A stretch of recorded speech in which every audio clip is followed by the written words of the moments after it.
Hello, this is Amber Philpott from WKYT, and I'm glad you're along for another edition of our new podcast, Uniquely Kentucky. I'm a Kentucky gal born and raised who loves all things about the bluegrass, and I hope you do too. It's December. You're probably feeling the hustle and bustle of the holiday season, but I also hope that you're taking some time to enjoy the magic as well. You know, when I started doing this, I seemed to gravitate towards people who have really interesting stories, people who sort of see the world in a different light, and my guest today is certainly that. You might remember him from the 2012 Kentucky National Championship team. He didn't get a lot of playing time in a short career at UK, but I think it's what this young man is doing off the court now that is really considered winning. I'm joined today by Twany Beckham. He joined the UK basketball team during the 2011 season. He transferred up from Mississippi State, but sadly his career here was very short-lived due to injury. We're talking basketball, life after UK, and becoming a man who is offering up some positivity to the world. Twany, welcome. Thank you. Thanks for having me. So one of the things I think people love about anybody that's played for the University of Kentucky is they just love you, no matter who you are, no matter how much you played. When I say, what was your experience like, what do you say to that? Unbelievable. Playing at Kentucky was a dream come true for me. And like I said, it didn't happen right out of high school. I had to go through so many obstacles to be able to reach that dream. And so when I reached that dream with playing for the University of Kentucky, I took everything in that came with it. Interaction with the fans. I don't like to call them fans. I like to call them supporters. Mm-hmm. The kids looking up to you, just the support from your family back at home, just the support that the community shows towards the university was everything that I thought it was and everything that I experienced while I was there. And then just getting that opportunity to be a part of something that was special, that I don't know can ever be duplicated on the 2012 team. Some of the guys that was on that team were special, not just on the court but off the court. And that brotherhood that we formed is, still strong today.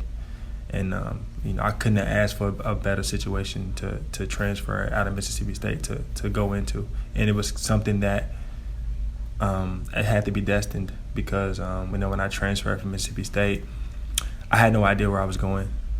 In my head and in talks with my family, I wanted to transfer to a mid-major to low-major school so I can go play significant minutes.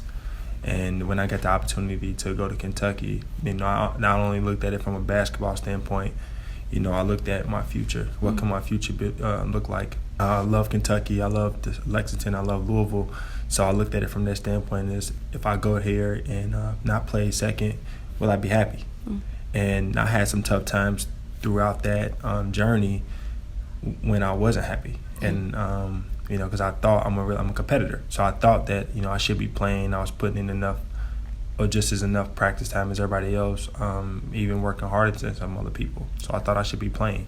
And, I had some stumbles to where, life kind of really hit me at UK, and I had to realize, it's not about me, it's about something bigger. And, when that hit me, I realized that, hey, I just need to be the best teammate I could be, be the best player, for Coach Kyle, and, be that ultimate teammate, and, everything worked out for me. When you say there was a brotherhood on that 2012 team, is there somebody that you still, talk to every day or all the time that, is a true brother to you? Yes, a lot of the guys, and not just to say this because of who he is, but, me and Anthony are really close. We were close while he was at school, and I've gone to see him several times to see him play. I was just spent some time out in LA this summer with him, and but now a lot of the guys, Darius Miller, Deron Lamb, Kyle Wilcher, who's also featured in my new book. So it's a really, really close group. Some of the guys that that was on the second team unit, Eloy Vargas, Jared Poston, Brian,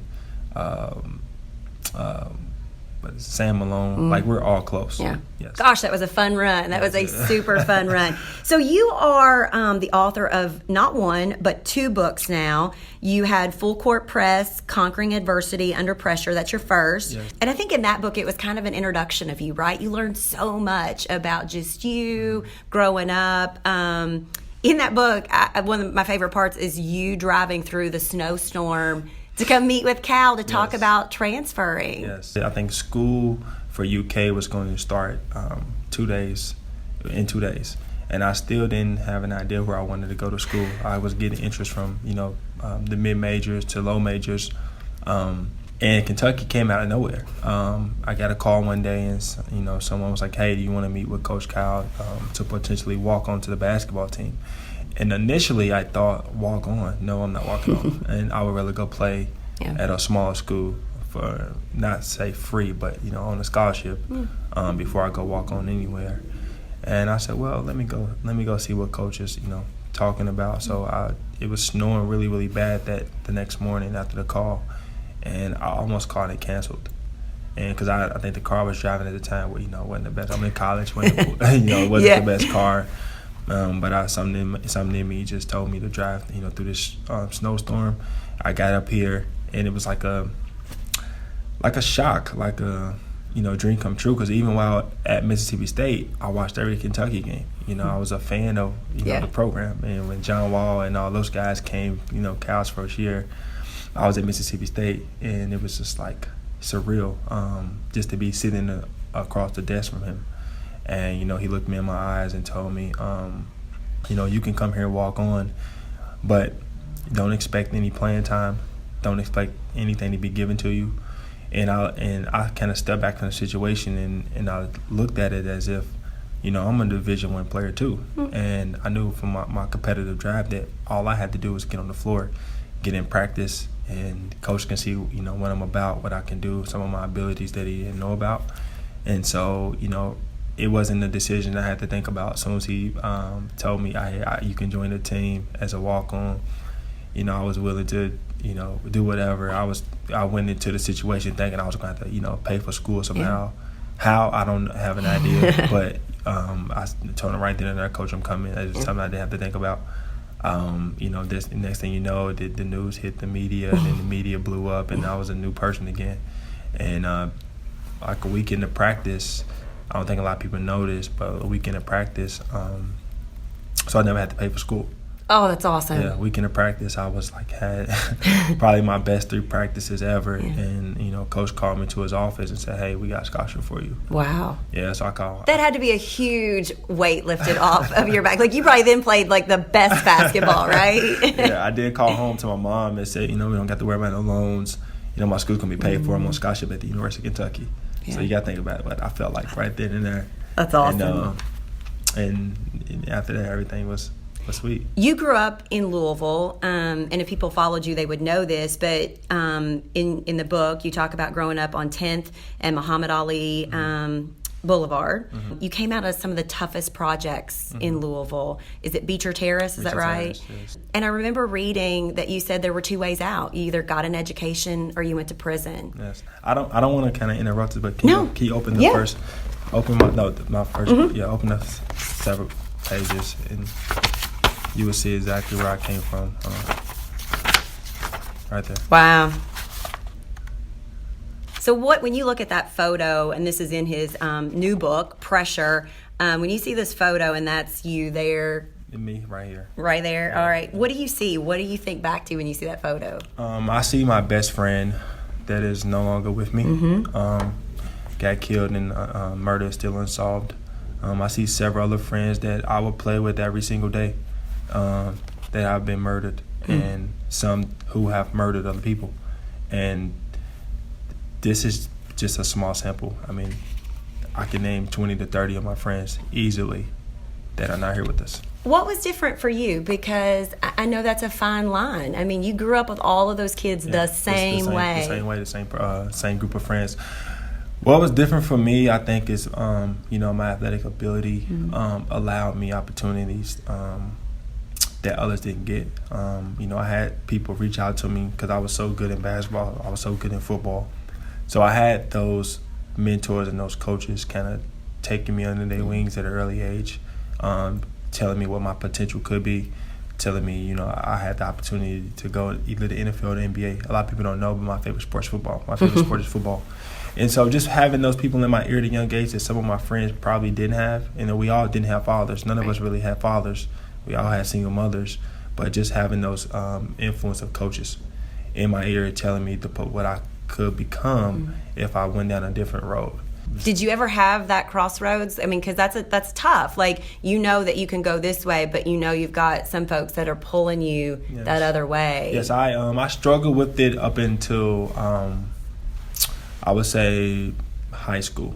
Even my freshman year, I was the best point guard in the school as a freshman, and I didn't play a minute of varsity basketball at Ballard High School because I was always in trouble. You know, I was still hanging with my friends, not saying they were bad people, but we were still doing some of the things that we were doing. And, you know, some of the things that we saw every day, constant gunshots. It was like a way of life for us, you know. Now, you know, it's hard to drive back down there and see kids who you just never know they standing on the bus stop or they walking and playing in the park, and you just never know that at any given moment those kids can be hit by a straight bullet or something like that. And I go back and I just kind of look at where I came from, and they're turning the projects down now.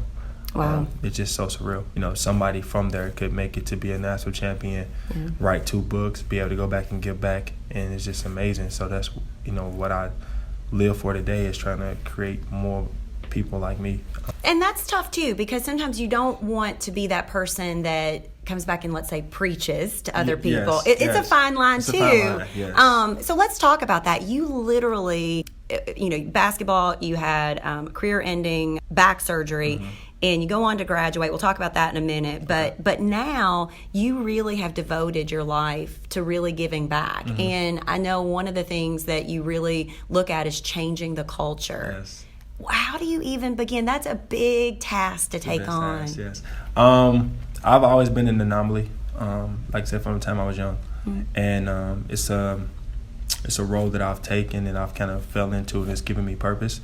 And it took a while to find, you know, this Twany Beckham, who I was. I've always been the person that was about bringing other people along. And it starts from, you know, at UK, when you know, going to the Final Four, when you ask for 10 to 12 tickets or how many other tickets you can get, but seeing the impact you have on people to be able to experience those type of things, like, that's what it meant the most to me. Like, at the Final Four, I had cousins and my mom and my brothers never really travel out of Kentucky, find a way to make it.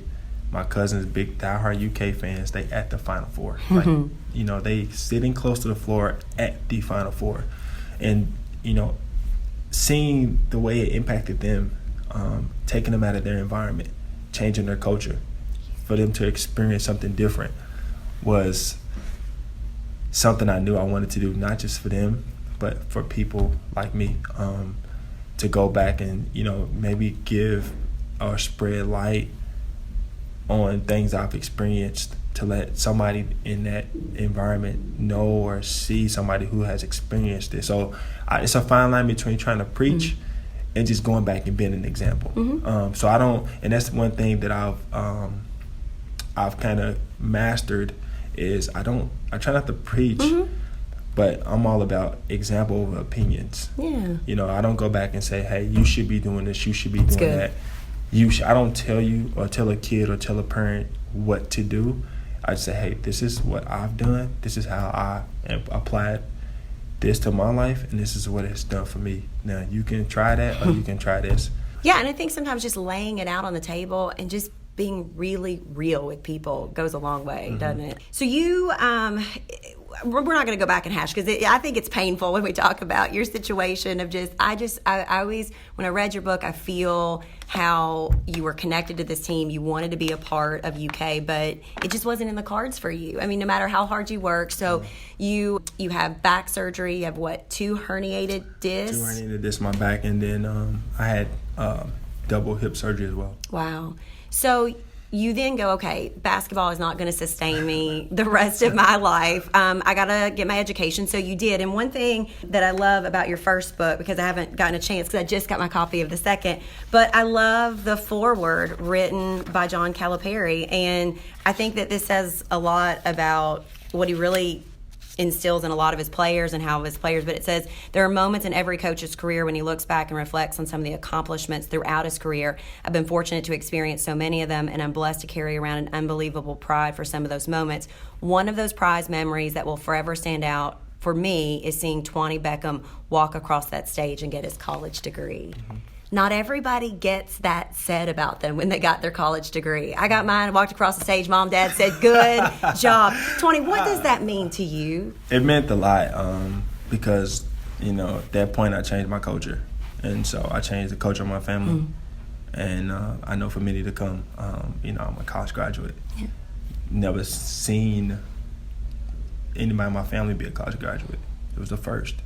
And so, once I realized that I probably wasn't going to play professional basketball with my injuries, I knew that, I had to take school serious. I had to go down another path and not play with life. And, I love being an entrepreneur, but I know that having a degree was going to mean everything. And I tell my friends, it's funny you say that. I tell my friends, some of my friends who don't have the degrees, I say, man, you don't understand how much it means, how much it holds weight to people when you can sit at the table and say, I graduated from, no matter the university, no matter what level, say, I graduated from whatever university. And on graduation day, to see Coach Cal there, just being there, it meant a lot, yes, because, you see him at the NBA draft, and he's supporting those guys. And then to come and to graduation and to support us, it means a lot for some of us who got the opportunity to walk across the stage. And he wasn't yelling at you like in practice. No. and at my dream school. Yeah. So it all come full circle. That's awesome. Yeah. So let's talk about this new book. The one thing I noticed immediately when I hold it, it's a little bit, I think thicker than the first one. So what is its pressure? What is the focus of this second one? This book is amazing. Sorry, I say I use that word for it, but yeah, this is your time to brag about yourself. It's amazing. My first book I wrote, I was in the midst of going through the toughest time of my life. I just got off of back surgery, and I was trying to figure my life out, and I just needed somewhere to vent. This book is called Pressure, and I wrote this book from a holistic approach that I've healed. I've gotten through adversity. I've settled with some certain things in my life, like my father, and I speak on in my book, and just the pressures of having to redefine myself after college, who I am, who I was. I figured all that out now, and so I go back and talk about that in this book. And this book's called Pressure, and I talk about what it was like to graduate from Kentucky, not knowing my future holds, not knowing, where I wanted to live, what type of job I wanted, because it's something that you really don't think about as an athlete throughout your entire career. When the ball starts, what am I going to do? So in this book, I kind of highlight that, what I was thinking, what I was doing, some of the people I was reaching out to, some of the pressures I was facing, waking up every day with no job, trying to figure it out. And then I also had the luxury of not just telling you in this book about some of the pressures I've been through. I got a chance to interview 12 people. And I try to touch on every facet of life, whether if it's on, pressure to believe in a higher power, the pressure of money, the pressure to perform, and hearing other people's pressures and them talk about how they've overcome them, overcome the adversity and walking the truth was special. Like, I was getting healed in ways I never thought I would be healed just from interviewing people during my writing process of this book. And so I think that no matter who you are, whatever walk of life you're in, whether you're, upper, middle, lower class, gender, you can pick up this book and enjoy it and smile, take you on a couple highs and lows just from people talking about some of their pressures. And then at the end of the day, I think at the end of the book, once you get done, you're going to smile and say, hey, I can accomplish anything, because I now understand what preparation is like, what it can do for me. I now understand what not giving up, what that looks like. I just opened up Kyle Wilcher's in here, and I love, because at the end of when those people tell their stories, it's I survived pressure. He's a great example. And it was unbelievable to be able to interview him. And he was how kind of when you want to interview somebody, you want to, the great thing would have been to interview Anthony Davis.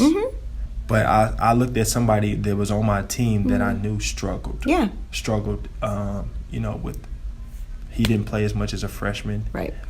He was a McDonald All-American. He didn't go pro after 1 year like some of his peers did. So he had to come back a year. And then that year he came back, we go to the NIT. Yeah. And then he transferred, sit out. And then redefined himself and became who he was at Gonzaga.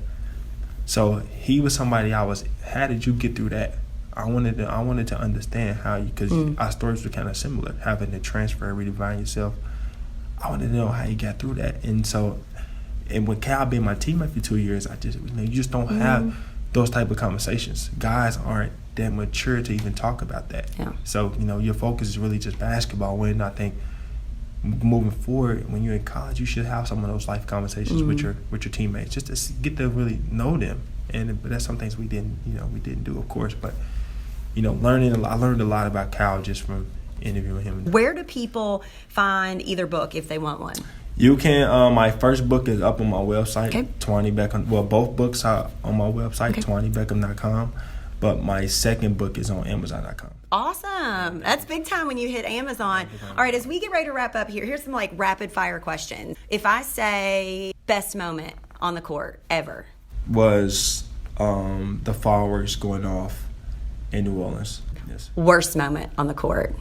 Worst moment on the court. When I transferred into Kentucky, I became eligible in mid-January.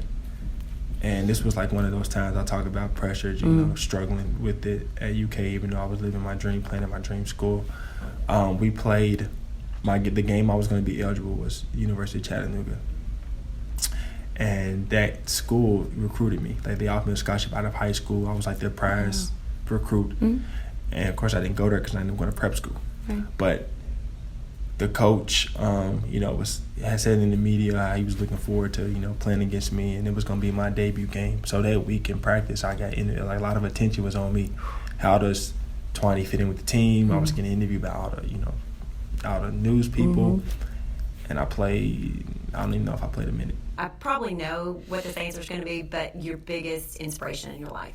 My mom. Easily. You talk about her a lot. You write about her a lot. Yeah. Why? Because my mom was a single mom. She got 3 kids, and none of our fathers were ever around, and consistently. Right. And just to see growing up and seeing her struggling with bills and struggling to work several jobs, sometimes don't not have transportation to get the jobs, and I always made sure that me and my brothers had everything we ever wanted. And we sometimes now we talk about it at like holiday dinners and stuff, like, Mom, how did we get that PlayStation? How did we, get the clothes for Christmas or Easter or whatever? And her answers, she always made a way. Wow. And so now any opportunity I get, I shed light on my mom, and if I can help her any type of way that I can, and just the relationship we have is unbelievable. For some of the guys that maybe didn't get the notoriety when you were there at UK, some of the guys that were kind of like at the end of the bench with you, who would you say out of, if you went to the court right now, would you school them, and who would it be? For some of the guys on the bench? If you went up against some of those guys, would you still school them? You want to say yes. You can go ahead and say it. You can go ahead and say it. I would tell you this, though, and a lot of people don't know this, the second team, we were really competitive against that Anthony Davis, Michael Kidd-Gilchrist. In your book, you write it got a little ugly after you lost one. Lost Indiana, it got ugly in practice. But we were really competitive. We used to beat the first team a lot. Wow. Yeah, me, Kyle, Jared Polson, John Hood, Eloy Vargas, Stacy Poole. I mean, we had a good team. And we used to beat the first team, and it used to get really, really competitive both ways. See, that's what we like to hear. So I'm not gonna play none of my brothers on the bench. We one team. That's probably good. Okay, my last 2 questions. I always ask everybody that I've interviewed, any books that have changed your life? Because I love books, and I think they do have the ability to change your life. Other than your 2 books that may change someone else's life, what books do you look to for inspiration? So right now, I'm reading Kobe Bryant's book, Mentality. Completely has changed me. Because I'm always, I'm really humble, and sometimes that could be good and bad. But Kobe Bryant has, the mentality of how he approached everything, how he approaches everything. Well, if it's game, business meetings, interviews, sure. He approaches with that Mamba mentality. I think that's kind of pretty important for a lot of people nowadays. Is your mentality. Like, I have the mentality of, to stay focused, stay disciplined, stay locked in what I'm working on. Yeah. And so a lot of people don't have that. To write a second book with a full-time job, I get out in the communities. I get asked to speak almost every day. Some I can make, some I can't make. And to go home and work on another company and then write a book. Yeah. Takes extreme focus and discipline. So I would say Kobe Bryant. And but I'm probably reading in about 8 to 10 books right now. I love it. I'm dibbling dabbling in right now. Oh, see, I can't do that. I need a book. I like to finish it and then move on. You're better than me. And last thing, we call this podcast Uniquely Kentucky. What does Twany Beckham think makes Kentucky so unique?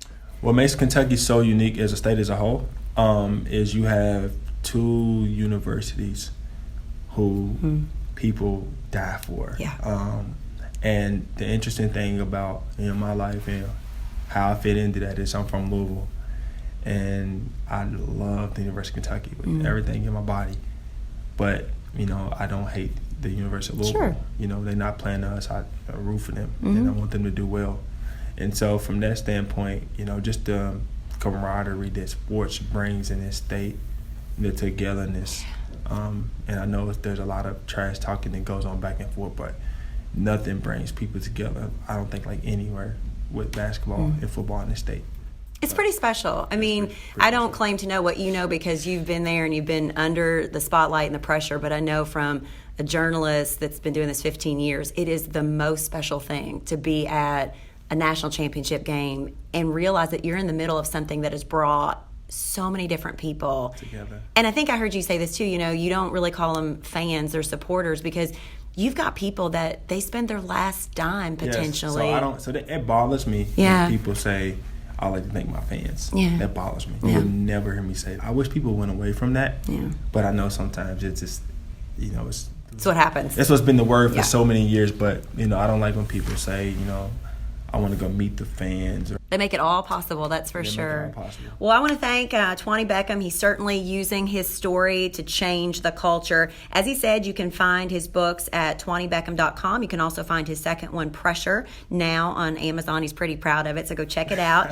Perfect Christmas gift for anyone, any athlete in your life, anyone really. He may not have posted some amazing stats while he was at UK, but I think that is allowing him to do great things, and we certainly appreciate his time.